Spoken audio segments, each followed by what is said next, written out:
ہمارے یہاں ایک طوطا تھا، میرے والد صاحب رحمت اللہ علیہ فرماتے تھے طوطے کا حق ہے، اس کو وقت دینا چاہیے. آتے تھے، اس کو ٹائم دیتے تھے، اس سے محبت کے دو بول بولتے تھے.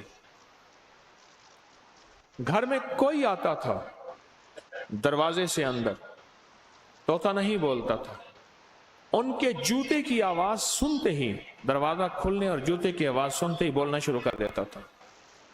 بولنے ان کے طوطے کے دل میں ان کی محبت ڈالی، اور بولنے طوطے کے دل میں احساس پیدا کیا اب وہ میرا محسن آ رہا ہے جو مجھے وقت دیتا ہے.